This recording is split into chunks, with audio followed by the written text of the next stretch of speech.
तो देखिए कहानी अभी 3-4 दिन पहले की है, लगभग 14 जुलाई 2024 की। लेकिन इस कहानी की शुरुआत होती है साल 2008 में। जगह दिल्ली दिल्ली का एक गांव है पालम गांव। इस पालम गांव से वहां के पुलिस स्टेशन को कॉल जाता है। कॉल पे कहा जाता है सर यहाँ 3 लाशें मिली है एक घर में। पुलिस ये सुनते ही फौरन एक्शन में आती है और उस घर में पहुंचती है। गली नंबर 9 पालमपुर गांव। अब पुलिस जाती है तो देखते हैं 3 लोगों की लाश वहां पड़ी हुई है। किसी ने बुरी तरह पीट के उसका गला को रेता है, जिसमें 2 महिलाएं एक पुरुष थे। अब पुलिस इस बॉडी को जब्त करती है, फोरेंसिक टीम आती है, तमाम चीजें देखती है। अब पता क्या रहता है कि इनके परिवार में और कौन कौन है। उन्हें तो लगता है पहले कि इसका परिवार मर गया, लेकिन जब पता क्या रहता है तो पता चलता है इस घर का बेटा नितिन वर्मा और उसके 2 बच्चे गायब हैं। तब सवाल उठता है कि आखिर ये दोनों गए कहाँ।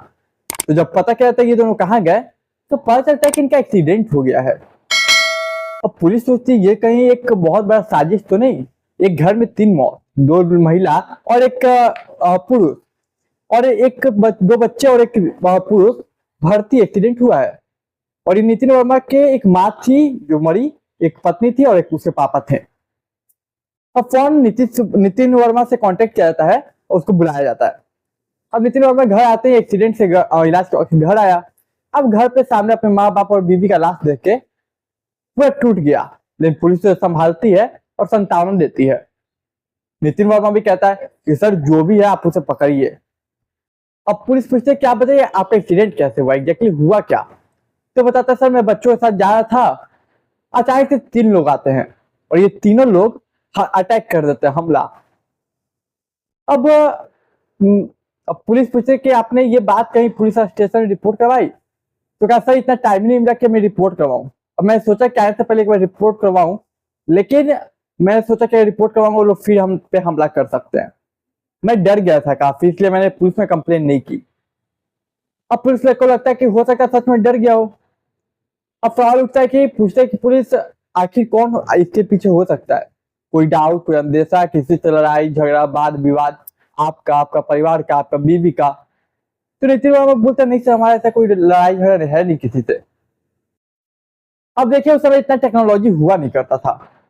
अब नितिन वर्मा का जहाँ पे हुआ वहां से सीसीटीवी तो होते नहीं थे, वहां पे सीसीटीवी नहीं थे, मोबाइल भी बहुत कम लोगों के पास होते थे।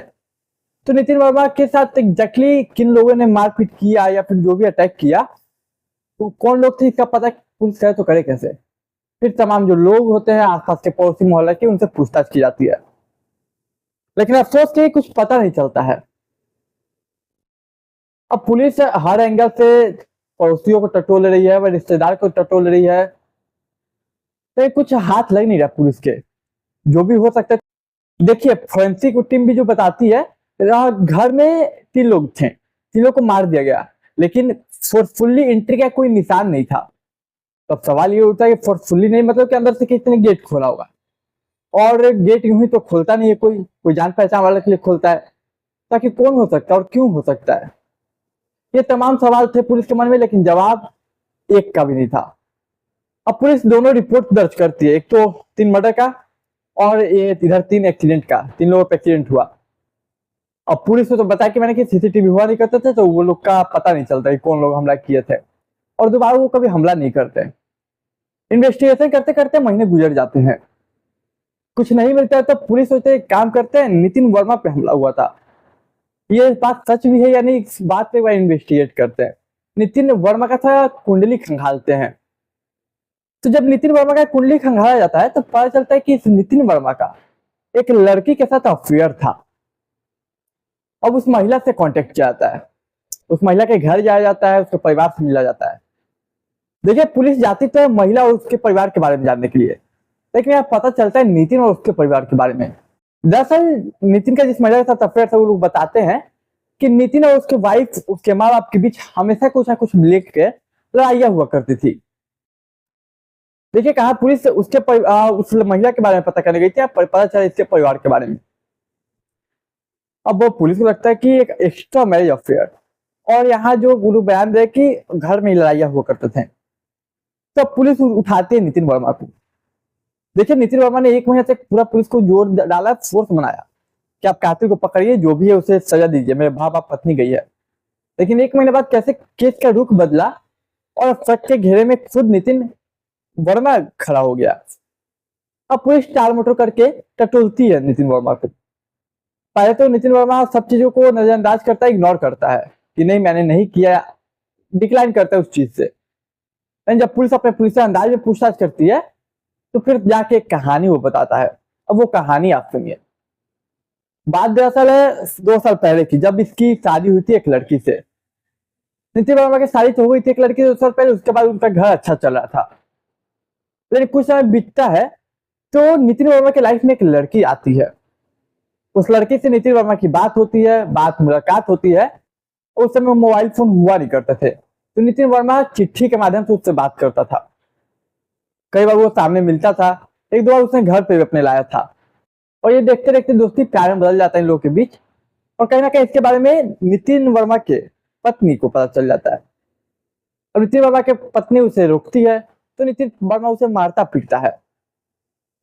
ये देखते हुए नितिन वर्मा के माँ बाप उसे रोकते हैं, नितिन को, कि ये गलत करो, तुम ये गलत करो मेरी बहू के साथ। स्टैंड लेते हैं अपने बहू की तरफ से। नितिन वर्मा सुनता नहीं है, अपने माँ बाप से भी लड़ता है। अब 2008 में 19 अप्रैल को वो एक प्लान बनाता है। इस प्लान के तहत दोनों बच्चों को अपने नितिन वर्मा लेके बाहर जाता है, घुमाता फिराता है। फिर वो वापस आता है और सबसे पहले अपनी पत्नी से लड़ाई वड़ाई होता है उसका। इस लड़ाई में वो सबसे पहले अपनी पत्नी को मारता पीटता है, फिर गला रेत देता है। अब इतना ही उसके माँ बाप आते हैं, रोकते हैं। अपनी माँ का भी मारपीट के गला रेत देता है, बाप का भी गला रेत देता है मारपीट के। अब ये तीनों लोग मर गया, इसे बचना था। बच्चे कैसे? तो बच्चे थे, बच्चे को उठा के ले जाता है। अब दूर एक सुनसान जगह पे ले जाके वो बच्चों को मारता पीटता है, थोड़ा चोट जख्म देता है। और वो बच्चों को ये कहता है कि ये भूत हमला कर रहा है, भूत पर डराने की कोशिश करता है। अब बच्चे भी डर जाते हैं। देखिए, कत्ल तो इस तरीके से वो गुनाह कबूल कर लेता है कि इस तरीके से कबूल हो गया गुनाह, इसलिए कत्ल हुआ। लेकिन देखिए अभी मामला यहाँ खत्म नहीं होता। अब पुलिस उसके बयान को दर्ज करके चार्जशीट फाइल करती है, कोर्ट में पेशी होती है। लोकल कोर्ट उसे उम्र कैद की सजा देती है, क्योंकि मामला 3 लोगों के कत्ल का था और 2 बच्चों के साथ हमले पे का। लोअर कोर्ट ने कर दिया। अब हाई कोर्ट में अपील करता है, अपने बेल के लिए अर्जी करता है कि नहीं मैं निर्दोष हूं। लेकिन जब 3 लोगों का मामला था मर्डर का और 2 का अटैक का, तो हाई कोर्ट इसको खारिज कर देती है और इसे जेल भेज दिया जाता है अपना, जो कि उम्र कैद के था। अब देखिए समय गुजरता है, समय आता है 2019 और 20, जब कोरोना का वक्त आ गया। इस कोरोना वक्त में अब सभी लोग डिस्टेंस मेंटेन करने लगे। इसी बीच कोर्ट का भी आदेश आया कि जेल में जो कैदी है वो पैरोल पे बाहर निकल सकते हैं, जो चाहे जिन्हें डर हो। इसी बीच इस पैरोल के लिए नितिन वर्मा भी अप्लाई करता है और कोर्ट से मंजूरी मिल जाती है। तो 1 साल के लिए नितिन वर्मा 2019 से 20 में पैरोल पे बाहर आता है। पैरोल का मतलब कि 1 साल के लिए एक पर्टिकुलर टाइम होता है, उसके बाद उसको वापस जेल में आना होता है। अब नितिन वर्मा को छोड़ दिया गया, लेकिन उसके ऊपर नजर रखी गई पुलिस के द्वारा। अब नितिन वर्मा वापस आता है, लेकिन उसे सोचता है कि 1 साल बाद तो मुझे फिर वापस जेल ही जाना है। क्या कोई ऐसा रास्ता हो सकता है कि मैं इस सबसे बच सकूं? हालांकि जब तक वो जेल में था इन सालों 2008 से लेके 2019-20 तक, उसने कई बार हाई कोर्ट में दर्ज किया कि नहीं मैं निर्दोष हूं, मुझे बेल मिलनी चाहिए, लेकिन हर बार हाई कोर्ट ने खारिज किया। और इसे ये अब बाहर निकल चुका है और इसे बाहर की दुनिया पसंद आने लगी, फिर उसे निकलना भी था बाहर। तब नितिन वर्मा तमाम दिमाग लगाता है और पैरोल खत्म होने से पहले वो अचानक गायब हो जाता है। देखिए भले पुलिस उस पर नजर रखी हुई थी, लेकिन फिर भी वो थोड़ी बहुत ढील दी हुई थी कि कहीं भाग के जाएगा, वो वापस तो आना ही है इसे, क्योंकि पुलिस का डर अलग होता है। अब जब 1 साल खत्म होते हैं, पैरोल का टाइम खत्म होता है, नितिन वर्मा को वापस आया था। अब पुलिस इंतजार करती है, वहां पे जो जेल था, जेलर इंतजार करे कि नितिन वर्मा आएगा। जब नहीं आता तो लोकल पुलिस को इन्फॉर्म किया जाता है कि आप एक मुजरिम जो पैरोल पे बाहर था वापस नहीं आया। अब पुलिस घर जाती है, अपने ऑफिसर को भेजते हैं, ऑफिसर या कांस्टेबल को। पता चलता है कि नितिन वर्मा है ही नहीं। अब नितिन वर्मा को खोजा कैसे जाए, कहाँ गया? क्योंकि मैंने बताया था कि जब 2008 का समय था तो फोन उसके पास हुआ नहीं करते थे। अब पुलिस लगातार कोशिश करती है नितिन वर्मा को खोजने की, लेकिन अफसोस कुछ पता नहीं चलता और यूं ही समय गुजरता जाता है।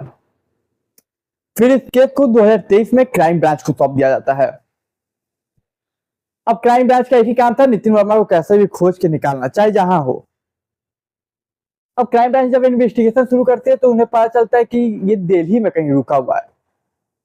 अब दिल्ली में क्राइम ब्रांच जहाँ पे लोकेशन मिलता है वहां पे जाती है, लेकिन अफसोस कि नितिन वर्मा उससे पहले वहां से भाग चुका था।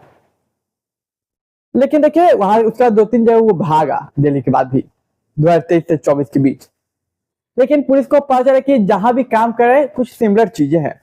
पहला कि नितिन वर्मा सप्लाई का काम कर रहा है, और एक सबसे बड़ी जो कॉमन चीज थी वो ये थी कि एक जगह है गुवाहाटी, गुवाहाटी में कहीं वो एक पर्टिकुलर जगह पे हमेशा जाया करता है डिलीवरी के लिए।